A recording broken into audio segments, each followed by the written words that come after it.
Hello అండి. Welcome to Tanvi talks. ఇవాళ ఈ వీడియోలో ఒక మంచి బ్రేక్‌ఫాస్ట్ రెసిపీ తోటి మీ ముందుకొచ్చేసాననమాట. అదే అండి పెసరట్టు విత్ అల్లం చట్నీ అనమాట. ఈ కాంబినేషన్ అయితే చాలా బావుంటుందనమాట.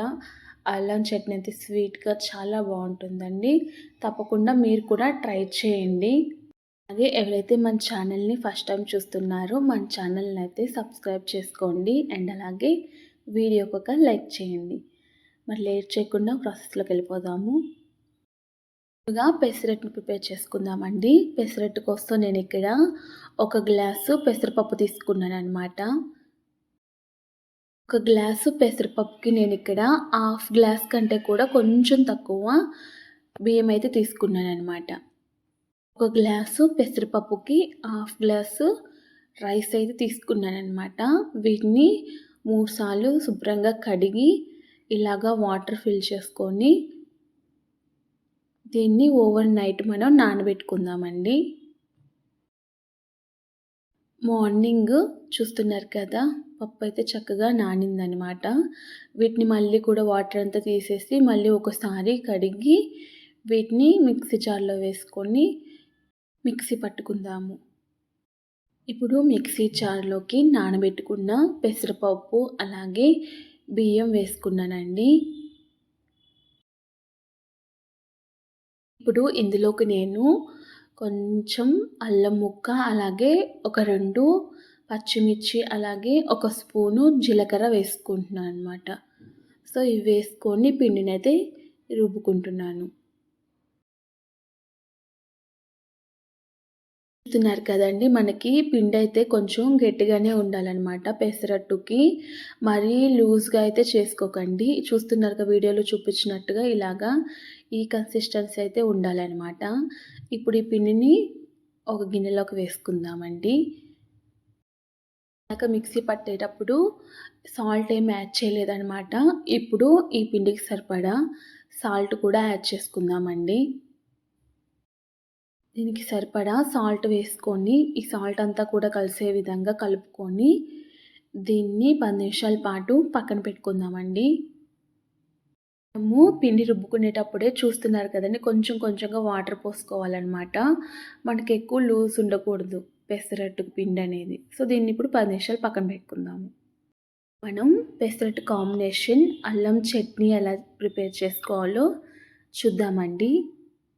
ఇవి మెయిన్ ఇంగ్రీడియంట్స్ అనమాట. ఎండుమిర్చి, బెల్లం అండ్ అల్లం ఆన్ చేసుకొని ప్యాన్ పెట్టుకొని ఇప్పుడు ఇందులోకి 1 టేబుల్ స్పూన్ ఆయిల్ వేసుకున్నానండి.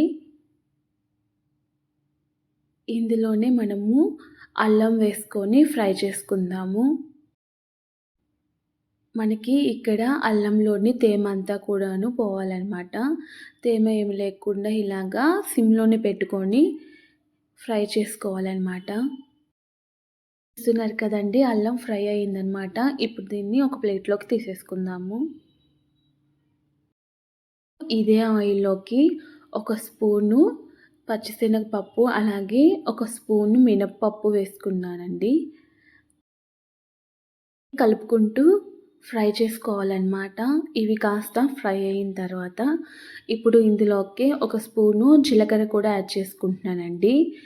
ఈ జీలకర్ర కూడాను ఆయిల్లోకి ఒకసారి కలుపుకొని ఇందులోనే నేను ఇక్కడ ఒక 15 ఎండుమిర్చి తీసుకున్నాను అనమాట. ఎండుమిర్చి వేసుకొని ఇలాగ కలుపుకుంటూ ఫ్రై చేసుకోవాలండి. ఎందుకంటే ఎండుమిర్చి అనేది తొందరగా ఫ్రై అవుతుంది కాబట్టి మనం కలుపుకుంటూనే ఉండాలన్నమాట. ఎండుమిర్చి కూడాను ఫ్రై అయిందండి. ఇప్పుడు ఇందులోకి కొంచెం చింతపండు కూడా వేసుకుంటున్నాను అనమాట. ఎక్కువ అవసరం లేదండి, కొంచెం సరిపోతుంది. అంటే మనం చేసే క్వాంటిటీని బట్టి మనం వేసుకోవాలన్నమాట. సో చక్కగా ఫ్రై అయింది. ఇప్పుడు వీటిని ఒక ప్లేట్లోకి తీసుకొని చల్లారనిద్దామండి.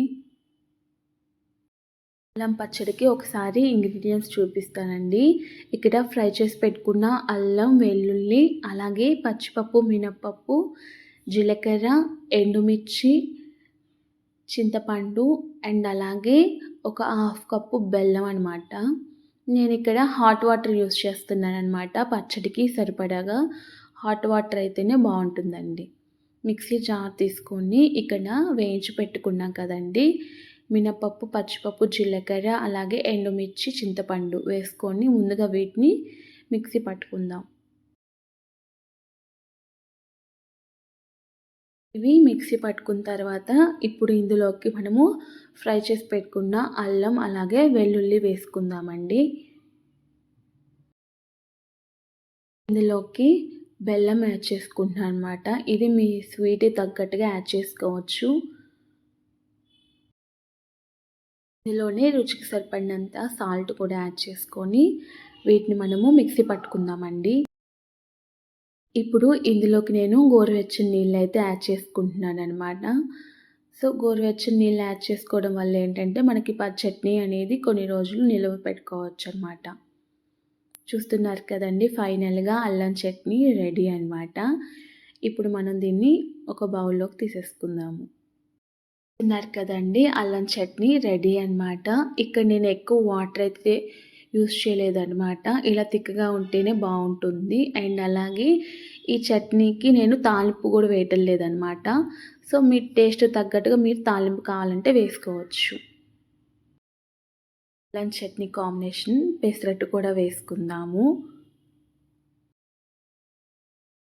పాన్ హీట్ అయిందండి. ఇప్పుడు మనం పెసరట్టు వేసుకుందాము. ఎప్పుడైనా సరే మనం పెసరట్టు వేసుకునేటప్పుడు పాన్ అనేది బాగా హీట్ అవ్వాలన్నమాట. అండ్ మనం పెసరట్టు వేసుకునేటప్పుడు సిమ్‌లో పెట్టుకొని వేసుకుంటే మనకి పెసరట్టు అనేది ఇలాగా సర్కిల్‌లో బాగా వస్తుందన్నమాట. చూస్తున్నారు కదండీ, ఇక్కడ నేను పెసరట్టు వేసుకున్న తర్వాత ఇప్పుడు హై ఫ్లేమ్‌లో పెట్టుకుంటానన్నమాట. మంట అనేది హైలో పెట్టుకొని ఇక్కడ మీకు కావాలంటే ఆయిల్ లేదంటే మీ టేస్ట్ తగ్గట్టుగా ఘీ అయితే యాడ్ చేసుకోవచ్చు. ఇక్కడ మీరు కావాలనుకుంటే అల్లం అలాగే జీలకర్ర కూడా యాడ్ చేసుకోవచ్చండి. నేను పిండి రుబ్బేటప్పుడే అల్లం, జీలకర్ర అలాగే పచ్చిమిర్చి యాడ్ చేసా కాబట్టి నేను ఇక్కడ ఏం వేయటం లేదనమాట. ఇలాగా ఒక సైడ్ కాలిన తర్వాత రెండో వైపు కూడాను చక్కగా కాలనివ్వాలన్నమాట పెసరట్టుని.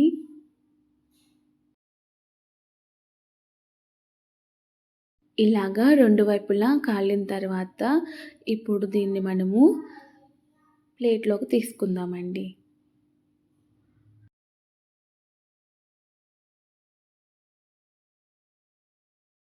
ఇలాగా పెసరట్టు వేసుకొని ఇప్పుడు దీని కాంబినేషను అల్లం చట్నీ కూడా వేసుకుందామండి. ఇలాగా పెసరట్టు తీసుకొని అల్లం చట్నీలోకి అద్దుకొని తింటుంటే చాలా బాగుంటుందండి టేస్ట్ అయితే మట్టికి. తప్పకుండా మీరు కూడా ట్రై చేయండి.